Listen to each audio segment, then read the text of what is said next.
그리고 이제 민주당 김여사 특검법 재표결에 앞서서 여러 가지 표결을 추진하고 있는 것으로 알려지고 있습니다. 검사 탄핵을 좀 추진한다는 입장인데 저희 이와 관련된 얘기를 좀 더 나눠보면 지금 탄핵이 예고된 검사가 3인입니다. 이건 탄핵 청문회랑 다르게 본회의에서 바로 표결을 하겠다는 건데 다음 달 2일과 4일로 예정돼 있습니다. 이창수 서울중앙지검장이 포함이 됐더라고요. 네, 맞습니다. 네. 왜냐하면 이 탄핵의 주요 이유가 뭐냐면요. 김건희 여사 주가 조작 문제, 명품백 수수 의혹에 대해서 무혐의 처리한 부분에 대한 문제를 제기하는 겁니다. 그러니까 검사로서의 제대로 된 수사를 하지 않고 무혐의 처리한 부분들을 문제 삼아서 그걸 가지고 탄핵을 지금 추진하는 거예요. 직무유기라는 얘기인 그렇게 거죠? 얘기하는 거죠. 예. 그래서 이게 무슨 마치 뭐 이재명 대표 때문에 했다 이렇게 얘기하면 저는 안 된다고 보고요. 그러니까 방탄 이거와는 관련 없다는 그거하고 말씀. 전혀 상관없습니다. 아니 국민들이 지금 김건희 여사 특검법도 마찬가지 아닙니까? 저렇게까지 많은 사람들이 김건희 여사 특검법이 필요하다고 주장하는 이유가 수사가 제대로 이루어지지 않았기 때문이에요. 검찰이 수사한다고 갔는데 경호처 별관에서 소위 황제 수사라고 하는 수사를 받았고 휴대전화까지 반납해가면서 거기 들어가서 수사하고 나왔습니다. 제대로 수사가 됐겠습니까? 저는 아니라고 보거든요.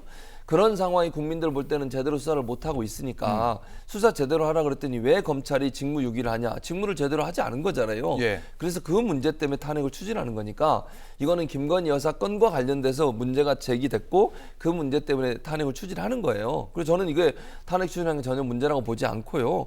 국민이 부여한 권한을 국회가 잘 활용해서 검찰이 제대로 수사할 수 있도록 견제 장치를 갖고 있다 이렇게 생각합니다. 네, 지금 사실은 서울중앙지검 검사들 특히 지휘부를 중심으로 집단 반발에 나설 움직임을 보이고 있습니다. 실제로 행동에도 나서고 있습니다. 차장 검사들, 지휘부 그러니까 넘버 2라고 볼 수 있겠죠. 넘버 2 검사들이 모두 입장문 냈고 부장 검사들이 한 30명쯤 된다고 해요. 실제적으로 지휘하는 이분들도 다 입장문을 냈습니다. 반대한다는 거죠. 그렇죠. 그러니까 저는 뭐 조직 이기주의라고 생각해요. 개인적으로 저분들이 저렇게 하는 행동이. 예를 들어서 예.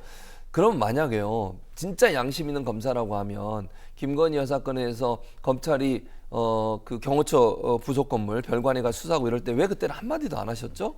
그때 한마디라도 하셨나요? 이렇게 수사하면 안 된다고? 검찰총장이 나와서 뭐라 그랬습니까? 국민에게 실망감을 드렸다고 본인이 입으로 얘기했어요. 그 당시에 검사 누구라도 한 명이라도 나와서 글을 올린 적 있으십니까? 제가 묻고 싶습니다, 진짜로. 내부망에. 그렇죠. 근데 지금 내부망에 본인들 검사들 탄핵한다고 하니까 이렇게 반발을 하는 거 예. 조직 이기주의 아닙니까? 국민들은 저는 그렇게 볼 거라고 생각합니다. 이러시면 안 돼요. 정말 제대로 하시려면 검찰에 대해 수사의 어떤 중립성을 지키는 일에 방해되는 어떤 정치적 어떤 외압 이런 부분에서 쓴소리해야 되죠. 그런 부분 안 하고 있다가 본인들에 대한 탄핵을 추진하는 게 한다? 저는 아니라고 보고 자꾸 국회가 탄핵하는 게 문제라고 얘기를 하시던데요. 검사가 잘못된 행동을 하거나 수사를 잘못하거나 정치적 수사를 했을 때 견제할 수 있는 수단이 딱 하나밖에 없어요. 그게 바로 국회 탄핵이에요. 예. 법에 그렇게 돼 있습니다. 이게 법에 없는 것도 아니고요. 아니 그러니까 생각을 해보세요.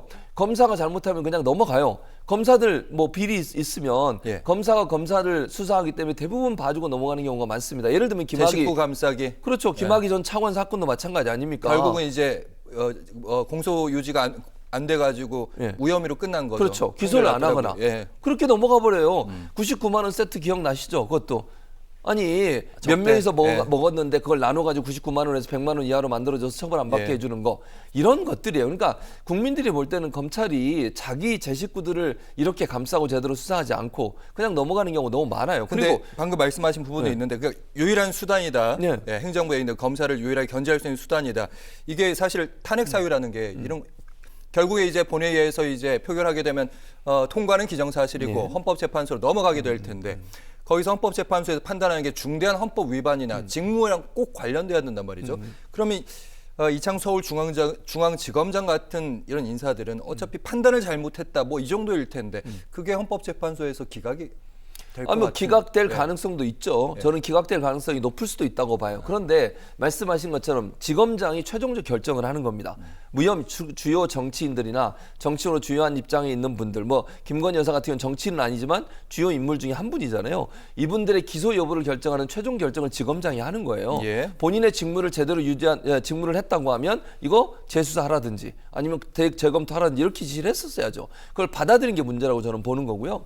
말씀하신 건 헌재에 가서 이게 돌아올 수 있습니다. 뭐 돌아온다고 해서 그러면 예를 들어서 국회가 이거 아무래도 안 될 것 같아. 그럼 하지 마. 이게 국회의 역할일까요?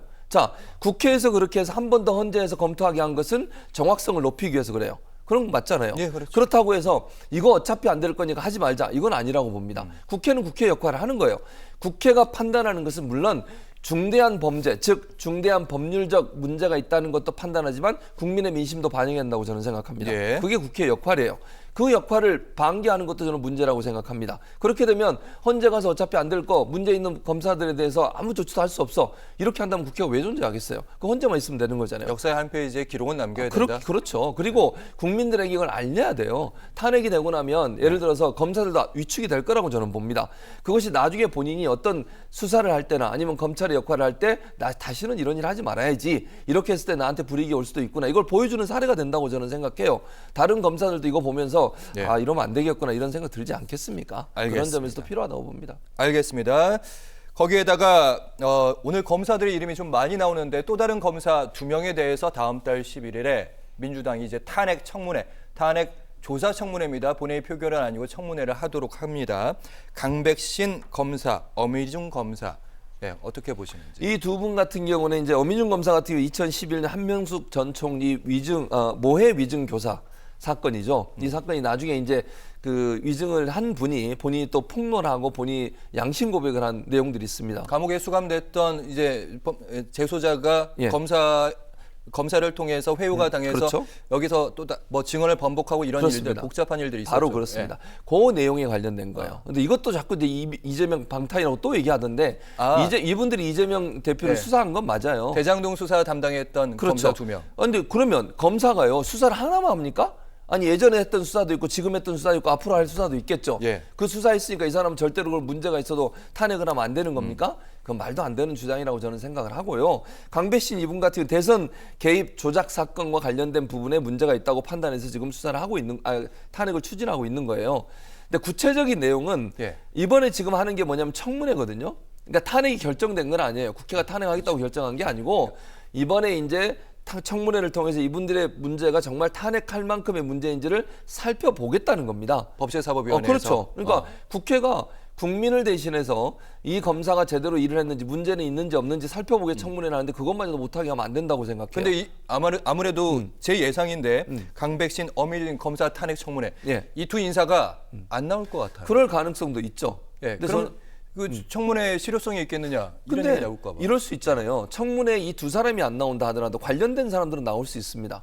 예를 들면 아까 증인을 했던 분이라든지 관련된 이 사건과 관련 이 사람이 수사한 내용과 관련된 사람들이 증언할 수 있는 사람이 많이 있다고 저는 생각해요. 예. 한 사람뿐만 아니고 지난번에 청문회도 보면 법제사법위원회에서 했던 청문회도 본인들은 안 나왔지만 관련된 분들이 나와 증언을 많이 했어요. 이화영, 예. 그렇습니다. 이화영 부지사. 예, 뭐 회유가 있었다 이런 얘기도 했었고요. 예. 근데 이게 전 국민이 다 보는 상황에서 국회에서 생방송으로 나가는 부분이기 때문에 국민들에게 설득하는 중요한 도구가 될 거라고 생각해요. 그래서 이분들이 직접 출석을 안 하더라도 예. 관련된 분들 또 연관된 관계자들 이런 분들이 나와서 얘기를 하다 보면 이분들의 이 지금 문제를 삼고 있는 부분이 얼마나 심각한지 하는 부분이 드러날 수 있는 계기가 될 거라고 생각합니다.